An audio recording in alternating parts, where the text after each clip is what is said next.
Hello class, this is Professor Roberts and I'm your course lead for Nursing 445, the clinical research component of your nursing program. I just want to give you a brief overview of the course.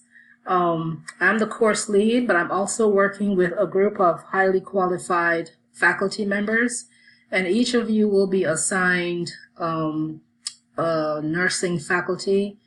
Anytime you have any questions or concerns, you're expected to reach out to that section faculty for any content-related items, any problems. That's the first person you need to reach out to, okay?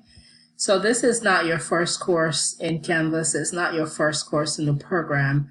So you're quite familiar with the setup of the menu on the left. Anyway, I'm just going to go through step by step and point out the big items that I need you to pay attention to. If you have any detailed queries, again, please reach out to your section faculty. So as you can see, this is your home page, and the recording, if you want to listen to it again, you can click that button. It will be here. You also have the student resource course. And it's set up by site, so whatever site you are in, you can choose the applicable hot link right here. Your course schedule is here. You can click the view course schedule to see. And of course, your technical support is also by site. On the right, you can see you have your course stream. You can also click and view your calendar. And you also will have a to-do list. This is should be familiar with you. Again, this is not your first course. So let's look at the syllabus. And the syllabus is broken down into like the course description. You have a few instructions here telling you it's a very writing intensive course. So APA format is key.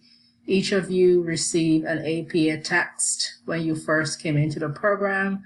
I urge you to pull that out because you will be using that a lot. You can also use OWL Purdue as your secondary resource if you find that the book is a little bit heavy. Semestering credits, it's a 3-hour semester course. Didactic three credits. There's no clinical component. And you have, again, your textbook, which is patent. You will be using the 10th edition. I believe we're now into a 10th edition, so you should be getting that. And here again is the APA text that you were given the first week you entered the program. Take a look at the course objectives.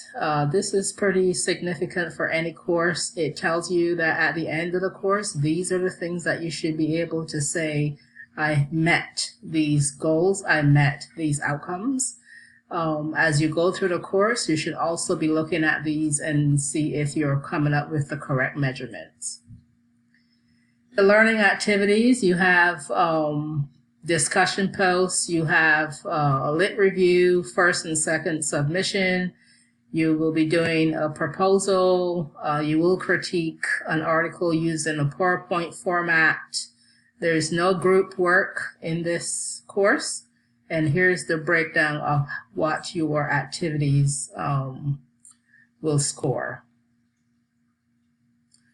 And then the rest of the syllabus goes into what every syllabus has included, which is your computer skills, the website, your technical support area, communication in the online format, and how to reach the professor. And these are the commitments that the professor is making to you as a class.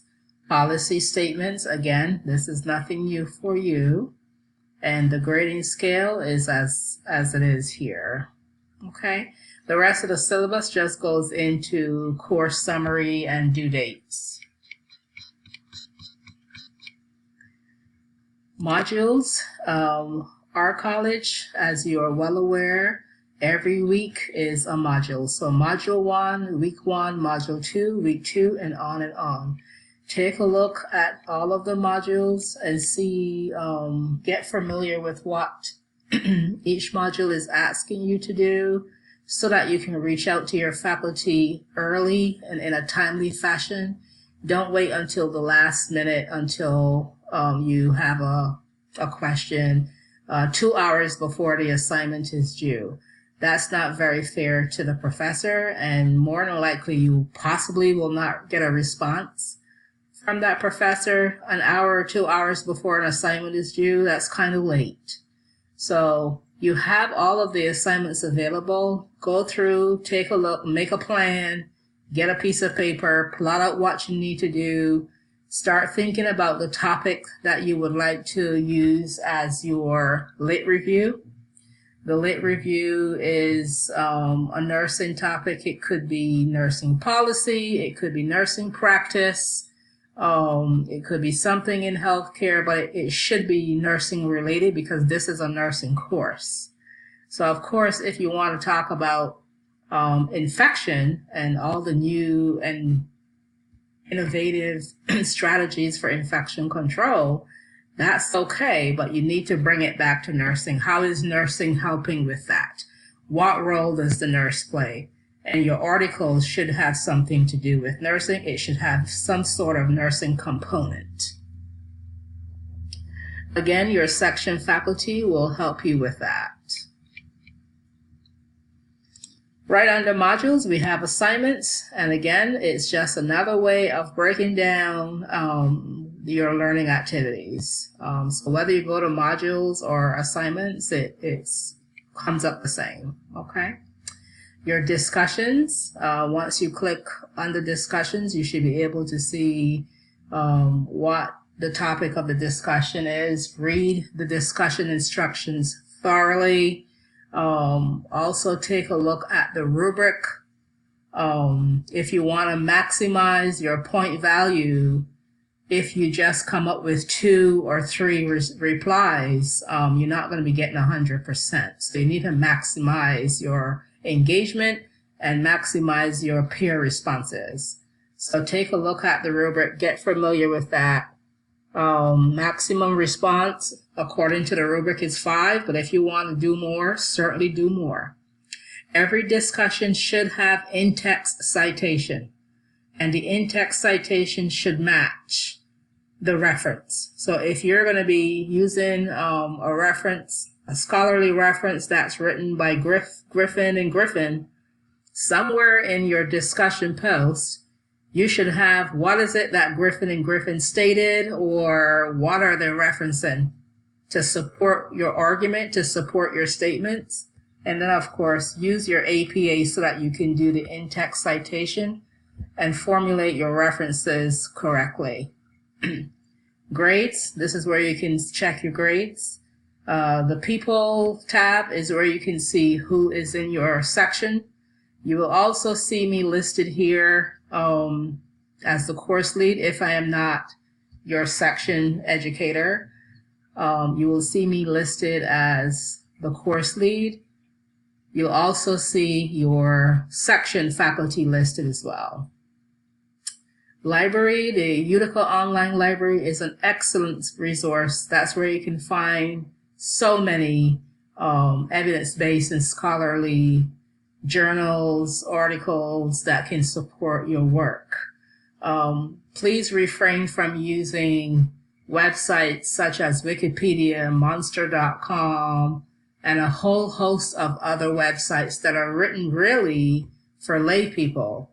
As future healthcare professionals, you need to have a little bit more in-depth knowledge on topics. So those websites are just skimming the surface. Your section faculty will be able to guide that process as well. However, if you get feedback about the websites that you're using are not scholarly, get into the Utica library, and please, if you need help with that search, reach out to your faculty. Okay, we will provide guidance.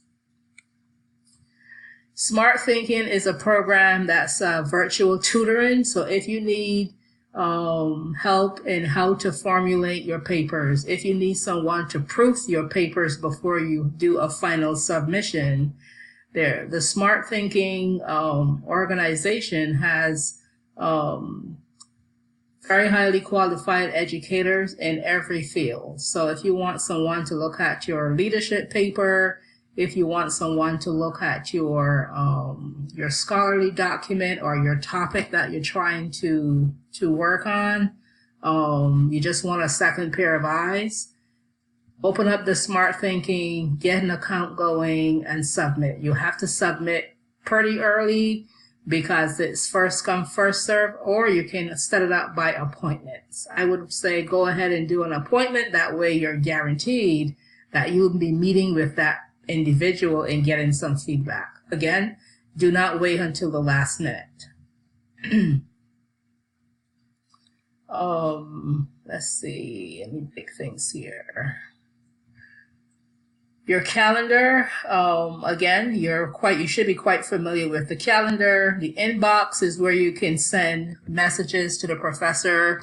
You can formulate an email using that format. You can send the email to the professor's email address through the utica.edu format. You can also send a question through the Ask the Professor section as well. So you have several areas that you can contact the professor. Each professor will let you know the preferred method of contact, so read your announcements. Please read the announcements. So many students skip over the announcements and they miss critical information. And of course, your last tab here is the Help button, and that usually has like your technical support, Utica support for students, stuff like that. So that's a quick overview of the clinical research course. It's quite a fascinating course. I really enjoy teaching this course, and every semester the students, when they do their reflective discussion, they always comment on how much they have grown, how much they learn. It's truly an eye-opener in informing students and faculty how important research is to the nursing profession, and research really drives our profession. Without research, we wouldn't know what to do. We would just be doing stuff because, well, it looks like it's something that should be done. But we need the evidence to guide what we're doing so that we can have positive patient outcomes. Okay, so thanks for listening, and again, welcome to clinical research, and I look forward to meeting some of you who will be in my section. Have a great evening, great morning, or whatever time you listen to this introduction. Bye for now.